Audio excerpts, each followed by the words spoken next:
Hey y'all, it's Dr. Know-It-All. I am back with Dr. Scott Walter again. It is the day after AI Day, and it is just 7 o'clock in the morning right now. So I'm 6:57. So pretty early from my time. So forgive the raspy voice. Actually, consider it sexy, right? It's got the sexy voice. So today, in order to keep things kind of bite-sized, I think today what we're going to do is talk about hardware for Optimus. I'll do a separate video on software in the future, but I think yeah, it's pretty amazing. And we were just talking before we started recording here about the students that were there. It was really great because they wanted students to, believe me, I had questions. I had my hand up, but they were like, no, we want students to ask questions. So it was really nice to see that students asked questions. And we sat next to a person who is in the PhD program, I believe, in AI at Stanford, but he's more in the health sciences area. So he knew nothing about Tesla. So the entire presentation, he's sitting there just going like, what? So, and of course, so were we all, but he didn't know any of this stuff. He said, I didn't know cars could drive themselves. I didn't know any of this stuff. So it was very cool to see his mind just going like and expanding. So, but anyway, yeah, we have plans for today, and I think we're going to try to go to Muir Woods. So we want to leave reasonably early since we have to drive through San Francisco. So let's get into it. Oh, I probably forgot to enable sharing for you. So let me enable sharing. I think that would be important because we have a lot of pictures to go through here. A lot. Right. Yeah. Now I've got, I think, let me start by getting my share screen going on up here. Gotcha. And while you say that, I just want to, so this is Bumble C. This is the original prototype. And then we got the more polished version.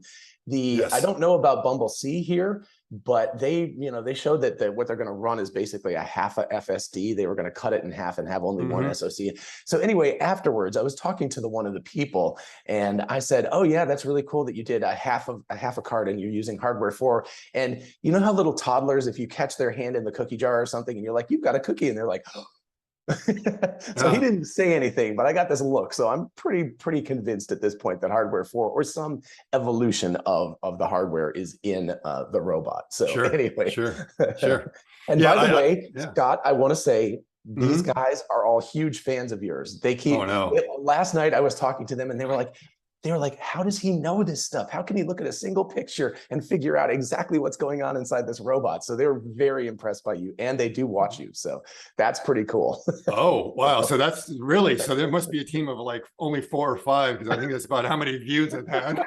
Oh, well, I'm saying our conversations on this channel. So yeah. Yes. So, okay, the conversations. Okay. Yeah. So, but you're the expert in this area. So anyway, yeah, it's pretty cool. Pretty cool. Yeah, and I guess the funny thing about it is we got to get out there that I was wrong on a lot of things. I was wrong about the tendons. Yesterday I thought for sure, and it's kind of like the whole thing that whenever you have a hammer, everything looks like a nail, and I guess when you're used to actuators, everything looks like an actuator. But on the other hand, that planetary gear actuator that could lift a piano, that was a linear actuator. So it's in there somewhere. Yeah, it's a linear actuator. It's in there, but it's not actually in the finger joint itself, like I kind of thought. So they end up having the tendons through there. And the thing that's interesting about looking at Bumble C and then the next prototype is that I'm both right and wrong, because they've made so many changes, a lot of things. So there's some things that were right that, and I think I actually have the video up. Whoops, no, I guess I didn't have the video up. I actually had PowerPoint up. Do we want to see the video of a Bumble C instead? We can keep going with this. I mean, we can do video, so whichever you have. We'll kind of go back, and I just did all kinds of screen grabs to kind of look at what was going on there. And remember in one of the first videos, and I hope I'm going to actually unshare for a second here. Sure. We talked about whether the hand would do this yaw. Right. And Bumble C does not have a yaw, and we're going to see that in a second. However, the new prototype does. So they changed. They went from a 6-axis arm to a 7-axis. And Lizzie said something about, remember, she said, "Oh, you can put your finger like this." Right. And by moving everything around. Which was your example. Yeah, that's pretty familiar. So I don't know where she got that idea. Well, maybe she does watch my videos. Who knows? So let's go back to the sharing here. And so yeah, here it is when it came out. And then we have a couple of close-ups here. By the way, we've got to give Tesla a little bit of credit for being willing to test this for the first time ever. walking without a tether on it. Yes, a live stream. That's impressive. Absolutely. And we sort of said it had to be untethered, right, to be impressive. Right, exactly. And we kind of felt that probably the impressive stuff would be videos that they'd have to show, because it'd be just really hard to guarantee that it was going to work. Right. Now, the one thing you can see here is that the evolution of what's going on here in the wrist. So you see they have the drive unit here, but they only have a single drive. They don't have the double drive like we ended up showing later on to give you the yaw. And also notice it's on the palm side, not the upper side of the hand. Right. So they changed the position of that quite a bit. Okay. The other thing that it looks like, I actually right in one of my videos, is how the elbow is being done. I thought they would have, some sort of 4-bar mechanism. So here's the elbow joint right there. That's where it pivots. That's where it's actuated. There's actually a rotational actuator there and not a linear actuator. And I wasn't being a genius. I was just looking at the actual picture they had from AI day one, and they showed a mechanism like that. And I said, I guess it's got to be like that, though I thought they would end up using like a linear actuator. And it's like, well, lucky guess, lucky guess. So, and then we'll end up seeing, that's a close-up of that. So we can definitely see that that's the elbow rotates down here and it spins around. And what you will see is if you look at this part here in the video, which I guess is around the 20-minute mark, you will see this thing spin right there to see how the wrist is able to actuate. And I think somewhere there was like another picture where you were able to see, hopefully I get it. I guess it comes in a little bit later, but they're probably in one of the close-ups, and I don't have it. I should have grabbed it another screen. We can clearly see that there is no yaw motion possible in Bumblebee. Right. Well, you can sort of see it even in that image there. It's pretty much a locked joint. Yes, you have it locked there, and there's no way. Yeah, it's definitely locked in. You can see that in there. So it was like, wow. And this is what's exciting to me, is that they have evolved the thing so much as they're going along, because they've learned a lot, and then they go, we get a better idea. And what they may have done is that in this example, they were able to do it without the yawing, and they may have realized that it was complicating it a little bit. Now, this image, I was looking at all the images out there, and to me, this is probably the most important image. Interesting. Okay. For very, very subtle reasons. And I tweeted it out, and I said, Optimus leans in. Okay. Oh, yes. And he's also counterbalancing with his hips and everything too. So the motion that is going on here, I right after it was over, because Gary and I last night, we were just texting back and forth, and we kept on texting like, it's over. Why are we texting? We finally called, and we talked for hours about everything. And, the motion that they have, he's excited because they got it. What's going on and with the evolution you're seeing in the walking is, and everything there. So the important thing about this is not the walking, it's the standing. When you watch this video, it does not move. So somehow it figured out the ideal placement. Either what I call the sensei, whoever is sort of teaching the robot what to do, has said this is the location, or it figured it out because it's optimizing the energy over time. And so it can do this whole thing without having to walk. But to do that, you need to have, the good degrees of freedom in your pelvis and in your hip and everything in the torso. And you notice how it leans in and does everything else for the grasping. And so it picks it up, brings the part over there and drops it. And it's just, and that will be faster over time too. If you just find the right spot to stay fixed, you can just sort of move back and forth like that even faster without having like, I got to move like this, I got to move like that. And so, obviously a little bit of kudos to you, of course, because in simulations, you basically showed Teslabot picking something up, putting it down, picking it up, putting it down. So, I tweeted something else to say, go to simulation for that one. Because Elon came right out and said, it's going to be for loading the welding machines, that are used by our conventional robots. And it's like, it just absolutely makes sense. And so the grasping was interesting. I don't think I have a good slide of that. Or here's a slide later on. Picking it up. You see, it's not quite a perfect grasp, but it tells us a lot of how good it is, because normally when we pick this up, our fingers would be underneath that.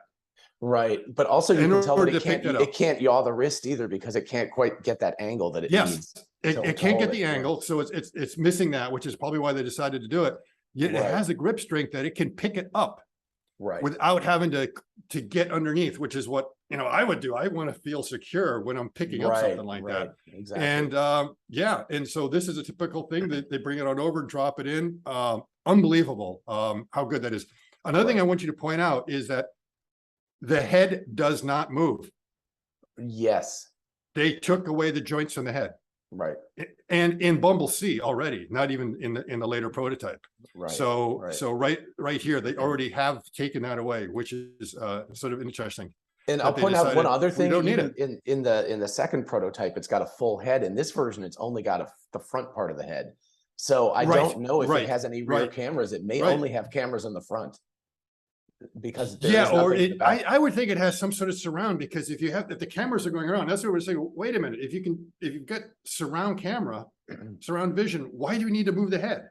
You don't. Right. And usually when it does need to move the head, it's because it's leaning in, and they may have noticed it's because when you're kind of going over, that's the only reason you need to be able to look down like that. So it's something you may not pick up when you look at a lot of the other motions, because it seemed like the head was wobbling around. That's because the torso is doing all that. It's doing the positioning. And like I say, that is like redundancy in the movement of the head is to have that. And the only reason you want to have it is because when I lean forward, I don't want my head to go forward. I want my head to keep looking horizontal. Right. So, and eventually they may put something like that in there, but they don't need to, because they were saying they want what's called MVP. Right. Minimum viable product. Okay. And that's exactly what it is. You don't need it, so don't put it in. The other thing to notice, the hand, the fingers are all the same length. It's really obvious when you look at the pinky. Oh, the pinky is the same length. Remember what Lizzie said? They want to reduce the component counts as much as possible. So all the joints in the fingers are interchangeable. You only need, you don't need to have, 5 different finger lengths. Right. You just have one. And what they've done is on the palm, they've done a little bit of dislocation of that to make it look like you have a kind of an offset in the fingers, but they're the same. Right. Interesting. Yeah. And also they did offset it. So the fingers kind of naturally sit like this. They have a little bit of automatic, like flexing, whatever you would call that direction. So So I'm probably, jumping ahead. Oh yeah, here it is. This is where you can see on this image right here, you can see there's no way to yaw. It just pivots along there. They do not have the ability to yaw. And again, we can see how the elbow is working, how that's the first generation. I was looking at it and say, why is that bar underneath? That's like that's in the wrong place. It's going to be interfering with everything. And I think so they realized that, like, ooh, that's not where we want it. We want it up top. And in the process of getting it up top, they ended up making some changes. Let's see. Okay. And, okay, I have a blank one there. Okay. So later on, here is the latest prototype. And it's really hard to, we can see that what they've done down here in the wrist is pretty close.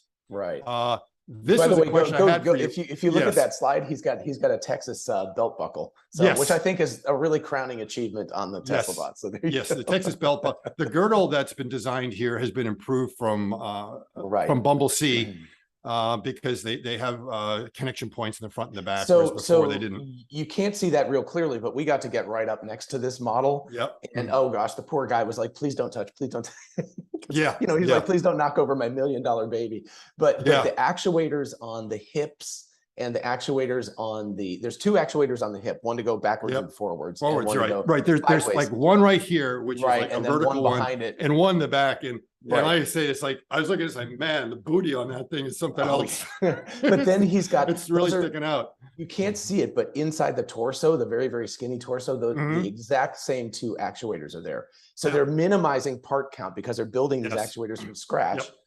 As custom designs. So basically they just got rid of, instead of 1, 2, 3, 4, 5, 6 individual actuators, they've only got 2 models there for those 2 elements. And they're the heaviest ones, of course, because they have to deal with the most weight.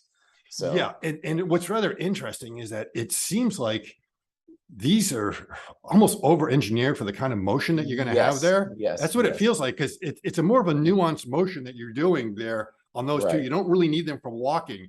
And so if you look at some of the other robots, bipedal robots that are out there, they don't have it, except for, I think, Boston Dynamics may have something like this. And they're probably over torqued, because that is what you need for balance. Is you need to have rapid reaction. It's not like they really need to put a lot of power in there. It's just that it's sometimes I'm starting to fall over and I need to be able to react really quickly. So, and the other thing might have something to do with like a mass distribution. Now, if you look in the legs, when you go in the legs, you can see what definitely looks like a hamstring and what definitely looks like quadriceps. And, and those are big motors. Definitely, they showed one of the graphics they showed was we'll get to that quick. 4-bar linkage in the knee, so that you don't. I'm going to try to get to that. So we're not hand waving here. All right. The only question I had is, what happened because on the live stream, we did not see what happened before that. I guess it just fell over. Yeah, they were just moving it and it tipped. So okay, because you said that all the demos actuator that's controlling this for whatever reason just kind of failed and it went boop, and it tipped over a little bit. Okay, so nothing too serious, but yeah, we couldn't see it. No, it was not because they set him up afterwards. That was the model, obviously, since they only have one that they put out so that we could take pictures with it. So yeah. Okay, but yeah, during that I was kind of wondering what Optimus was doing to get into trouble. So we can get a little bit more of a close-up here of what's going on with Optimus. We see a little bit more in the wrist mechanism down here that's been changed, that kind of coincides with what we were seeing here. And now the evolution, of course, is really interesting. So the one thing I noticed is the hips are a lot wider than the concept, and the concept, they're hoping to do that. And all the robots are like that. You look at Boston Dynamics and everything else, the hips are really quite wide, probably because of the stability they need to have. So, and then we can see a lot of the, I guess the thing to point out is I had thought they would have like a 30-degree angle here on the mounting of these servos, and they're perpendicular. I don't know if I think it's still also perpendicular. So I was dead wrong on that. And now what's rather interesting when you look at the human body is that you get the impression that there's some weird offset here, but if you actually draw a straight line from here to the knee to where that rotation is, it's straight on down. So it's like you make a linkage that way. And that's more or less why I thought this was an interesting slide, is that we get kind of deceived to think that there's some weird offsets on the kinematics, and it turns out everything is straight. Which you would need for balance. By the way, if you go back to the mass, I was just typing in because I think it said 5'8" and 100 and how much did they say last year? Anyway, that's about 160 pounds, 73 kilos. So I think it's a little heavier than what they were saying originally last year, but he's definitely about 5'8" because he's a little bit shorter than I am, like when I stood next to it. Now, of course, it was up on a little stand, so it didn't have its feet flat on the ground, but basically, more or less, I think they're keeping with what they had originally projected for it. Okay, so this is what the next generation is going to look like. And we can definitely see there's not going to be any servos up here because they're pointing all of them out. It's rather interesting how they went to the double servos here. I had my little simulation on how that was going to work that I'll try to pop up quickly here. So in this case, it works like this, that and is that these drives come out like that. And what I guess I thought they would be able to miniaturize them, but you'll notice that these cylinders are huge. And they seem to be down here. They're a bit more centered, which makes sense. So you can kind of hide it in there, and they figured out what are the best offsets to get, least amount of kind of movement and everything else, and still be able to accomplish what they want to have. The elbow mechanism is talking about is also kind of a similar thing, where they have the rotational. I don't have it quite correct, but something like that. So that's again a lever arm that's moving along here, and is basically a type of quadrilateral mechanism there. So for those who want to understand what's going on, so we have two drives there and another two right here. And again, it's doing differential drives. So when the two of them move together, your foot is going to be able to pitch up and down. And then the other, when they go in opposite directions, it's going to make your foot kind of go left or right. So if you're on an uneven surface, and it'll probably be good for balance, because remember, sometimes we're seeing it's doing this a lot, in order to maintain its balance. So the two of those were very important. And if we get to the servo counts, which I think we'll get to at some point, maybe I'll let the slides do most of the talking. And unfortunately, the Teslabot version 2, you can't really see what's inside the chest because, of course, they had that plate on the front. But this gives you at least some basic idea of what's going on inside there. And 2.3 kilowatt battery pack, by the way. I think we had been projecting 2 kilowatts or something, but I mean, just guesstimating. So 2.3 seems very 2.3 is not bad. Not a bad guesstimate. And we can sort of see what looks like the what I guess are the quads up front that are being taken care of by the servo, which is really pretty big. Because that's where you're going to have like most of your energy, and that interesting knee mechanism, which I think we're going to get a close up here. I just put this frame up here because it's showing some of the different pauses, and we'll talk in another video about modes of vibration and everything else. It's exaggerated in there. I mean, when engineers look at stuff like that, they exaggerate it so they can see the motion. I mean, normally that motion is very, very small, but they just tune it up to be able to see exactly what it is. Okay, so here is here's the knee mechanism, which is really pretty nice. And we can see also the size of servos that go down to the foot to move the ankle back and forth. But there's your drive unit that goes through here, and this is what we saw in the AI Day picture that we thought was a knee. Now, I will caution you. Okay, it's not the elbow, but is it the knee? You don't think it's the knee? It sure looks like the knee to me. Well, let me see. I think if I come on up here, okay, so showing the joint.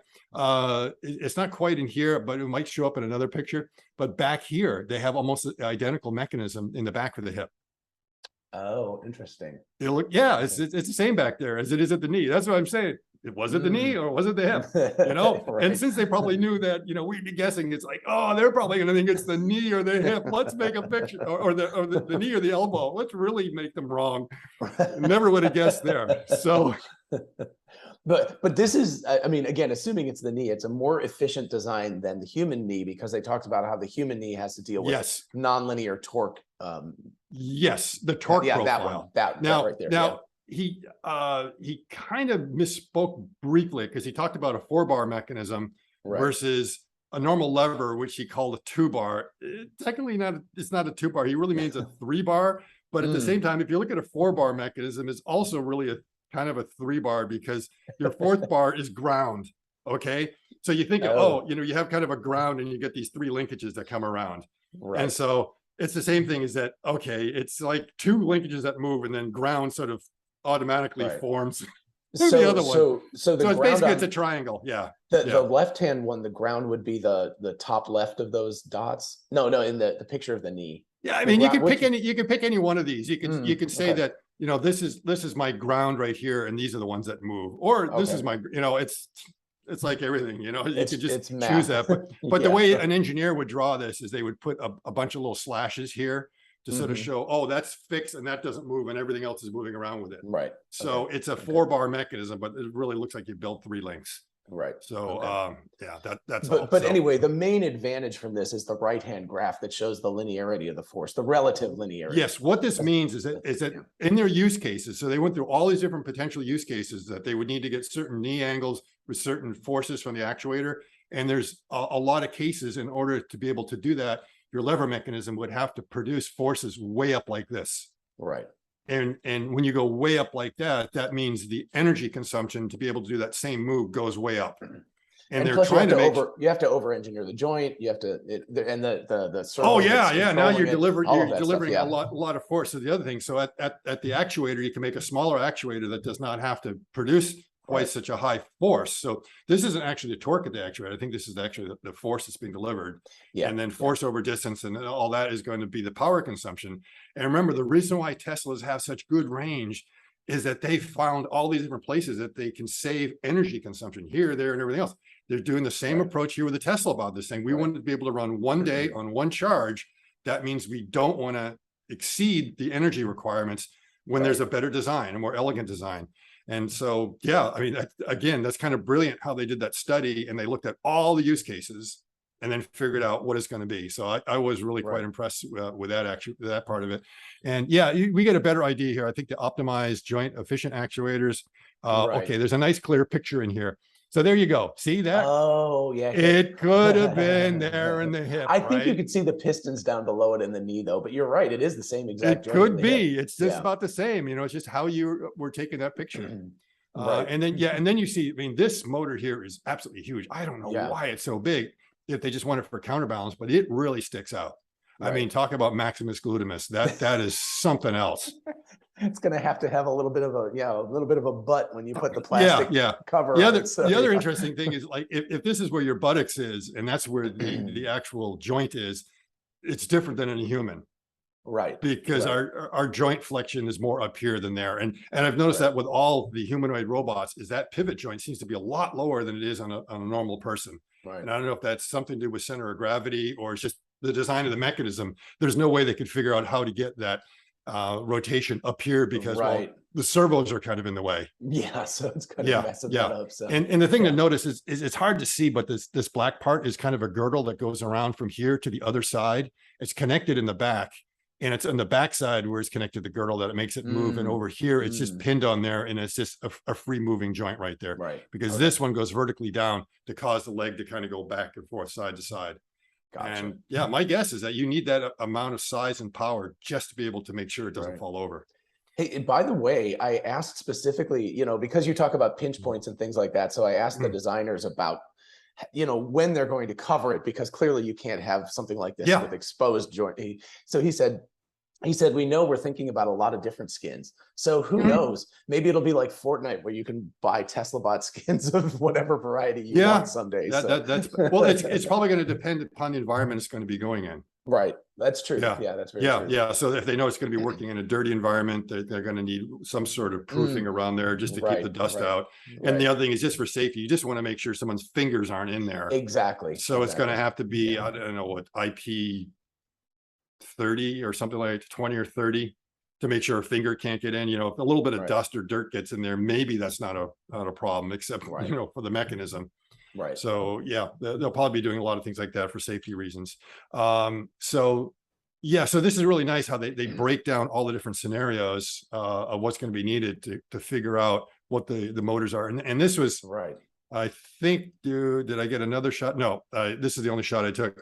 I was wondering where all the degrees of freedom were going, because they said it was still going to be 28 degrees of freedom. And then I was, you know, trying to do that. Say, oh, wait a minute. That means it's going to be what, 6 for the arm or something like that, until I realized, hey, there is no head joint. And so you can count through, there's 3 at the shoulder, there's 1 at the elbow, and there's 3 at the wrist. So that's clearly called out over here. And then you have, if you look at the leg itself, the leg has 5 degrees of freedom. So you got 7, and then you got 5. And then you have 2 at the torso. So you see torso roll over here, torso yaw. So all that's in there. Yeah, and that's really quite interesting how they then use it to figure out what the commonalities were going to have to be. Actually, I should have grabbed that other picture, the one where they nailed the optimization. Right. And also the reduction in number of parts there in terms of actuators. So they don't have to build. What did you say this was? 27, something like that. So they don't have to build all 27. It's 20 or 20. I think it's 28. It's 28. 28. Yep. So they don't have to build 28 actuators. They can only build like. No. Oh, wait a minute. Look, I just misspoke there. Okay. There's 7 degrees of freedom in the arm. Okay. So you have that redundancy with this. There are 6 degrees of freedom in the leg. Okay. So there's 6 degrees of freedom in the leg. What they have is they've got the extra degree of freedom kind of up at the hip that a normal, industrial robot wouldn't have. So the ankle only has 2 degrees of freedom.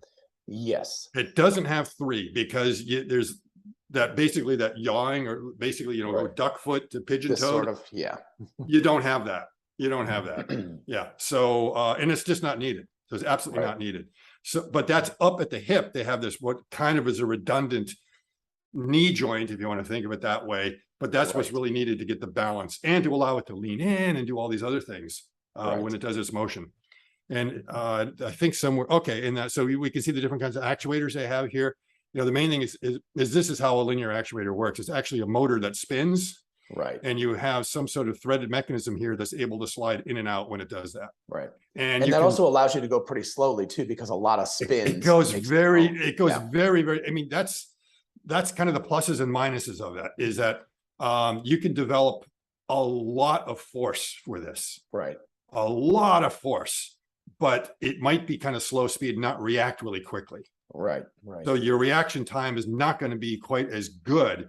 But yeah, incredible strength. You can lift a piano with this thing, as you can see. Right. The other thing that the way they talk about it is it's also it cannot backdrive. And that's very important, so that when you get to a position and you don't want to move anymore, you don't need to actually run current through there to hold it in place. Right. Right. And so now if you think about it, is that according to Newton's laws, you're only doing work when you're moving, right? Right. So the table, there's a reaction force in the table, but my table is not doing work by staying where it is, by pushing against the floor.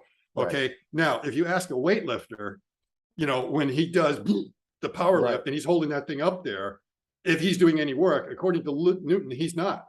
Right. Because he did the work lifting it up. That was all the work. It was technically, he's not doing any work right now. But when you look at the sweat beads coming down his forehead, I can tell you he is working really, really hard to hold. So the muscles are just, and he's going to hold it for a couple of seconds. Otherwise, the lift doesn't count. Right. So, so on the robot, if you are lifting something and you just need to hold it in position, you are wasting energy doing that. Right. So they've got a built-in locking or braking mechanism that's like, oh, it just kind of turned off, and it will be able to maintain that grip force that we need. So again, I mean, it might seem like it's a little, but it's those things that keep adding up, which is why, you know, Teslas get longer range, and with the Teslabot will have long range as well. So yeah, again, so I mean, so the ideal would be like the robot picks up a relatively heavy box and it has to hold it while it walks across the factory floor. It doesn't expend energy holding it in that position. Doesn't, exactly. All the energy is going in the walking. It's not going into the holding anymore. So, and that's going to be on some of the key joints, like the fingers are designed this way, and clearly the knee and the hip movement, which is needed for the walking. So if you're standing, it will be able to do it without expending energy. Now, these motors here, because they can react really quickly. They're the ones that are at the hip, and they're the ones that are the key to the balance, probably, because they're kind of shimmying it around and making sure we get what we need to do to get it in the right place. And they may be more key up there than it is actually down at the feet. I always thought there was more nuance going down the feet. But you know, they have those two drives they're doing. They can probably react pretty quick, but I think it reacts faster up at the top. And you know, if you think about it, like they showed it, like I think it was in simulation, but they showed it lifting its leg up, and that requires immediate like alteration to your center of gravity over the standing foot. So it has to react very rapidly as you take a step, right? Every time you lift your foot up, you have to do that. The thing to remember is that walking has always been called a controlled fall. You are technically falling down, and you're catching yourself at the last second before you fall by getting that leg in there. Which is exactly why if you hit a tree root or something like that with your toe, you fall down because you are already falling. You just don't catch yourself then. Exactly. Yeah, that's true. That's true. So then we get to the hand, which is pretty interesting. So that was like one picture here. What was nice about this picture, we can actually see now how that whole wrist mechanism works. So again, we see that's one rotation here, and there's the other rotation right in there. And it's an offset. It's an offset between the pistons and where the center of rotation is. But I think the centers of those pistons, I had them offset in my model. They're probably dead center coming back here. You know, with that angle. We may have been looking at an earlier version of all of this stuff too, because it had that little backpack on the arm. So well, I think we're seeing. It looked like a backpack, and I was wondering if we look at it, maybe it comes in another image. It's something to do with whatever's up here gave us the illusion of a backpack. So they have that interesting yoke here for moving it around. Again, it's like, where's the stuff going through here? So they're able to run the wires through there without us even noticing. But essentially, because all of the motors to control the fingers are in the hand. They're in the hands. And here's what I want you to notice. It only needs information transfer and power transfer. That's it. So now I know we're going to be really tiny. Let me just do a stop share here for a second. And I think this is kind of cool. Stop share. Hello. Come on, stop share. If it wants to. It doesn't want to do that. See. Okay. Let me see if I can. Wait, hold on. Let me see if I can stop it for you. Okay, you might have to, because I just got us into the infinite loop here. Oh, there we go. There we go. There we go. Now we stopped. Okay, we stopped. Okay, now I'm not seeing anything on my side here. Oh no, come on. I can see you fine. It's all good. So it's okay. Okay. Oh, now we have to wait for Zoom. Did I drop? Nope, you're good. Not. Okay. Yep. Oh, well, Zoom's doing some weird things here. The beauty of recording this over Zoom. Yeah, I can't see anything right now, so it's probably completely messed up. I can't see my image or your image. I can see you fine. So okay, so if we look at our hands, you know, we see where our tendons are going back on down here like that, and that's basically where they put these servos, and those servos are really long. So rather than having really big diameters, it seems like this I can have that in there. And shoot, now if I can persuade Zoom to allow me to share again. Oh my goodness. Yeah, you actually froze, but I think we got the basic idea. So yeah, you get the basic idea. So the idea is, rather than having tendons running down your forearm, which requires a lot of mechanics, you actually put everything you need into the hand. Right. Boy, do I need to rejoin, because I can't share my slides anymore. Oh, you know, this is what they say about when we're doing any sort of demo or something like thing. Yeah, I think it was just a mistake to go ahead. Oh gosh, Well, I'm just going to have to go with this because I don't have time to edit this today. So go ahead and like drop and rejoin, and hopefully it will. Oh, okay. So people will just skip forward a few seconds. Okay. Yes, what you do, John, is that basically you talk about everything that's going on that was exciting for you, and then I'll talk about the $20,000. Yes, it's the Dr. Know-It-All commercial break. There we go. Or you can do like the technical difficulties thing. Okay, I'll see you on the flip side. Okay, all right.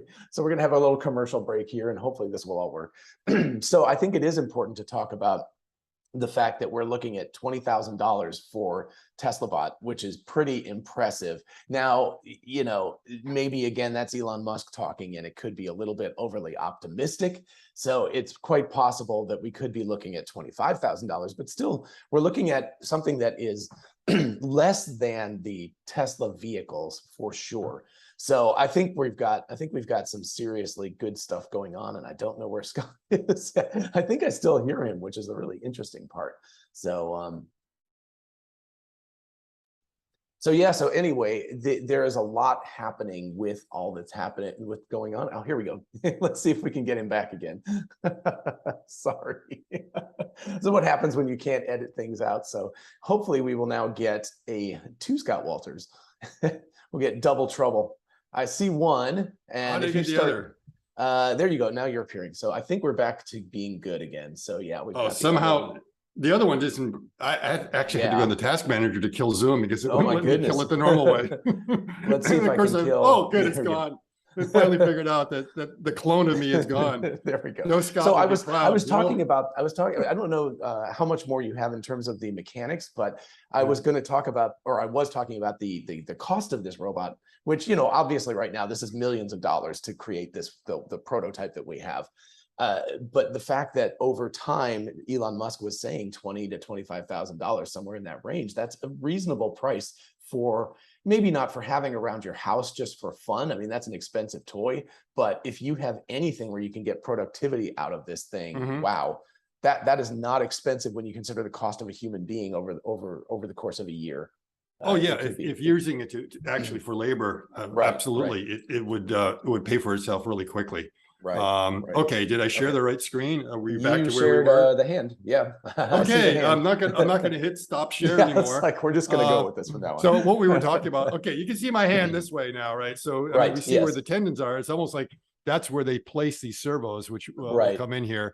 And there's probably like another image in here that's a little bit better. And then it just looks like there's a cross member, like a structural cross member, maybe in the middle. No, these are the same drives. So you have like the long linear drive here, another long one, another long one, and another long one. And then these two here are for the thumb. Okay, gotcha. And then this is like a fishing reel here that basically reels everything in. And actually, you know, that image you sent me from AI Day out front, where you had sort of that picture of the hand, you said there was like 5 of them in there.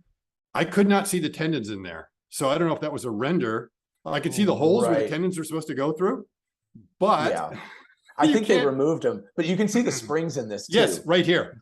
So I was like, are they actually using fishing line through here for the tendons? Because they're not in there. They're not in the picture. He definitely said it was steel cable. Whatever they're using is steel. Yes, so steel cable. It has low, what is that, compliance, where it doesn't really stretch or whatever. So, doesn't stretch, but maybe they're using something from, you know, the Marvel universe, which is, you know, you can't see it. It's super strong and you can't see it. It's unobtainium.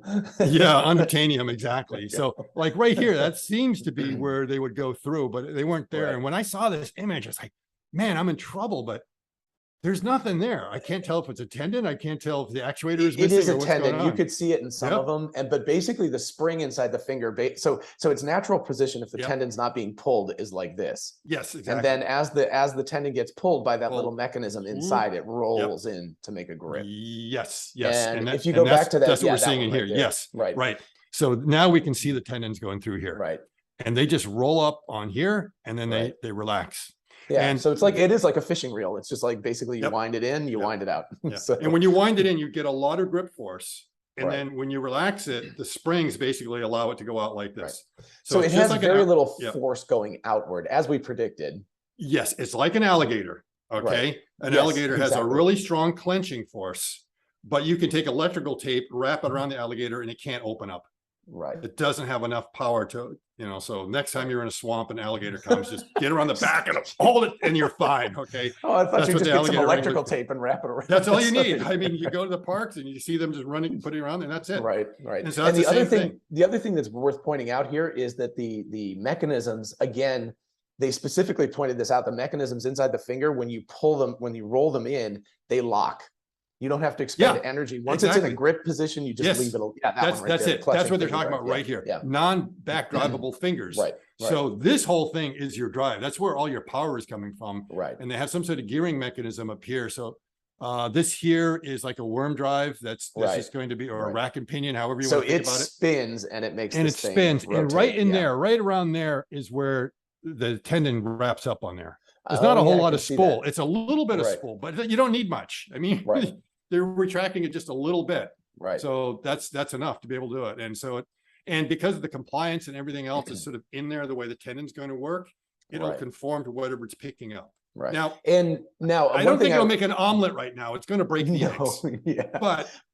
But they did say they did not show this at all, but they definitely said that there are force sensors inside too. So one would imagine inside of this is some sort of a sensor that's determining how much force is being applied. The force sensor is the motor itself. Right, right. So it's like you don't need to do very much. A lot of times you can tell probably from the current that's in the motor itself. So the sensing mechanism can be built right into that. So it's not like there's an additional sensor outside of it. Right. So there are ways of being able to do it.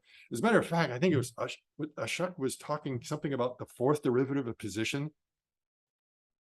What is that? He was what? He mentioned twice yesterday. Later on, nothing about here, but when we get to FSD, the fourth derivative of position. Yes, I don't know what that is. Okay. Because position is the 0th, velocity is the first, acceleration is the second. Oh, it's jerk is the third. No, jerk is the third. Oh, third derivative. Yeah, right. Third derivative. Right. So they're taking the derivative of the jerk, and I don't know what that is. And I could come up with some colorful language for what that is. What's the derivative of a jerk? But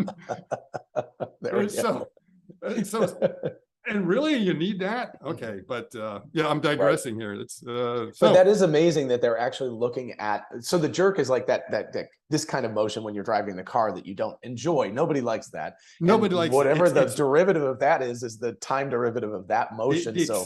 Yes, the acceleration is not what makes you uncomfortable. It's the change in acceleration. It's going from zero acceleration to instantly a lot of acceleration. Right. And you see that in the movies, and they show the astronauts, and suddenly that second stage kicks in. They're kind of floating, and bam, they get right back. Right. If they were able to gently thrust up really slowly, that wouldn't be so bad, because they'd feel it building up over time. And that's the same thing. It's the jerk that is making you going back and forth. That's why we use the term, like when you're in a subway, it's jerking back and forth. And it's like, yeah, exactly. That is what that train car is doing as it's going on the wobbly tracks.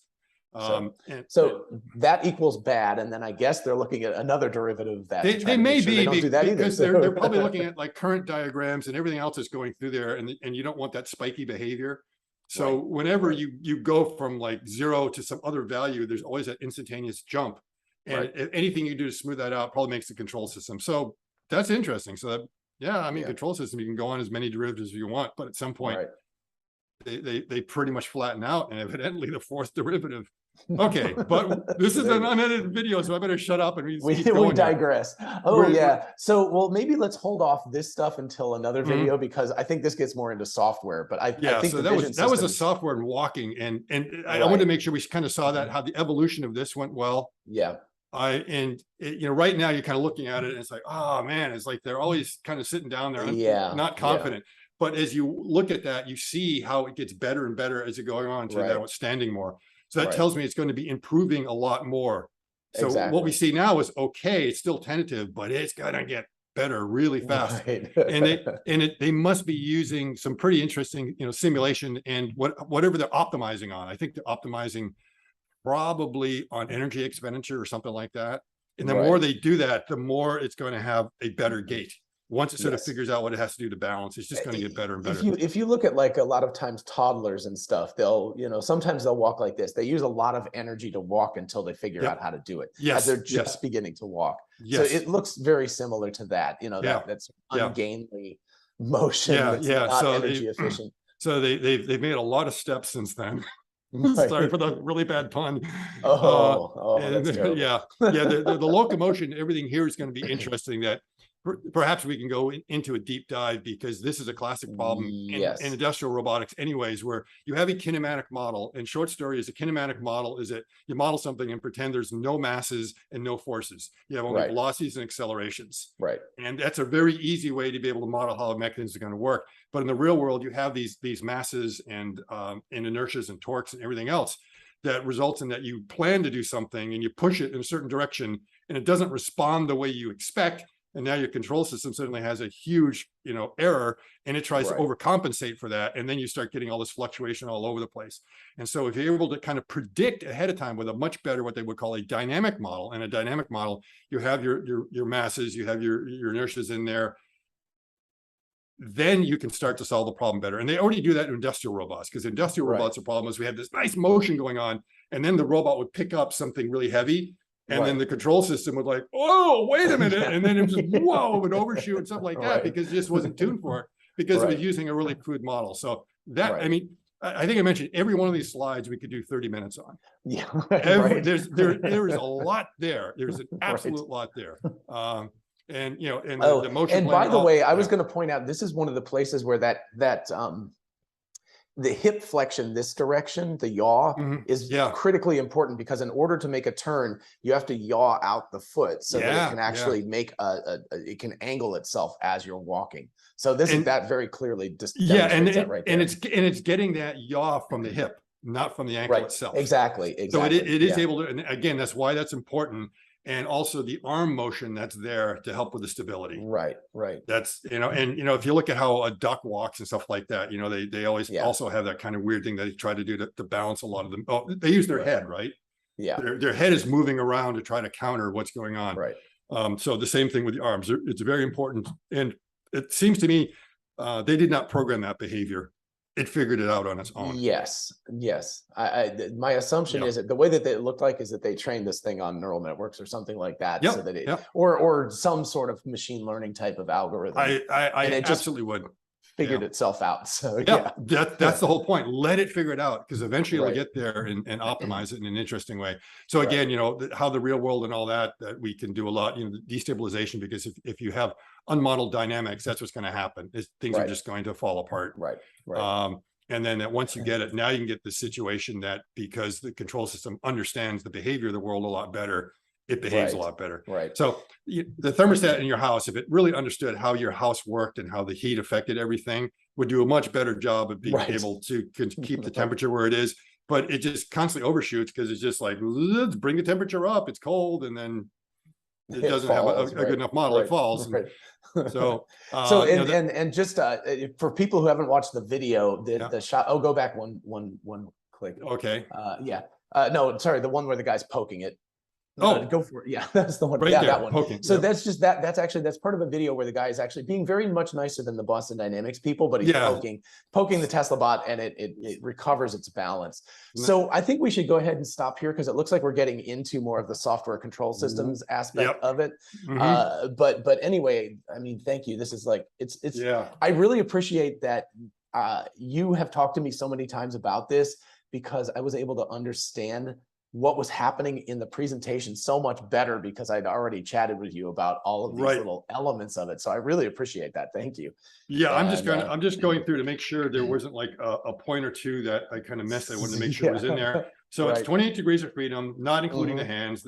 The hands, I said there's 11 degrees of freedom, but it's really 6 actuators. So that's because they've got 2 movement points that are being controlled by 1 actuator. So it does not mean they have 11 independent motions that they can control. They can really only control 6, and they have to do that right. The other interesting thing is that they pointed out how they were working with the vendors, and none of the vendors could come through for them, so they had to do it on their own. And to me, it's just like, wow, really? It's just the story of Tesla. The story of Tesla's life. They don't want to vertically integrate; they have to. Nobody else can go fast enough. And the other thing, when we get back to 20,000, is because it's designed for production. Yes, it's designed for production. They get the production mentality again. Fingers the same length, everything else. common actuators. It's going to be made out of plastic, not vibranium or anything like that. Right. Which is why with software, they have to go in and control it. And he was exactly right when he said, we're just a bunch of meat bags that are flexible anyways. And first principle says, hey, we can control it. Why can't we do it with, real hardware? So yeah, it'll be something else. So and that'll segue into the next video where we'll talk about the brains, because if you have something with a lot of compliance and not super high tech, super accurate actuators and all of that kind of stuff, you have to compensate for that with a brain that can actually make sense of the world. Yes, the software fixes everything. It absolutely fixes everything. You don't have to over-engineer anything so long as you have the software that can compensate. So you can make the hardware cheap. I think what you said before, I mean, you said in this case, prototype is going to be hard. Production will be relatively easy. Yeah, because it's not that many parts, and there are commonalities between the parts, and it's still. I think it's still going to be pretty easy. They're not going to be making things that. The hardest thing is probably going to be the chip. That is like super advanced technology, but it exists. It's out there. We know how to make those kind of chips. The actuators, they know how to do that, and they'll probably improve over time. They'll get better and better. And again, whether or not I'm right with hardware 4, I think I am. They are producing millions of those chips for the vehicles already. So they already have economies of scale. Anybody else who wants to do this and wants to build a custom chip is going to build 1 and then 2. It's going to take them forever to get enough chips built to get up to an economy of scale that Tesla's already at, because they're manufacturing these exact chips for vehicles and cameras and all of this other stuff. So it's remarkably impressive, the convergence of what they're able to do. So anyway, I'm going to sign off because we're going to go to Muir Woods. We're going to go hike in the forest and try to detox a little bit from so much technology. And once again, I have no power here. And still running on the power wall. Still running. As a matter of fact, I'm running the dryer. And you know why I'm running the dryer? Wow. My power walls are topped off. And I found out yesterday my solar power was going to waste because I couldn't send it over the grid. And I was like, why am I not getting any solar? And I realized, oh, my power walls are topped off. So I actually have to go through. I mean, it's just like what Tony Seba was talking about, where you get that curve with overabundance of energy. Overabundance of energy. I've got an overabundance of energy in the house. I don't know what to do with it. Wow, so I have to run stuff. That's amazing. Wow. Yeah. So you dry your clothes. All right. Awesome. Well, thank you again so much. And I'm going to go ahead and stop recording. Enjoy Muir Woods. And I look forward to seeing you either when you come back or when you're back in Athens, whatever it is. Yeah. Well, we leave tomorrow morning, so we'll be back tomorrow. So anyway, all right, everybody. Thank you all so much for geeking out with us, and we'll talk to you later. Bye-bye. Yep. Bye.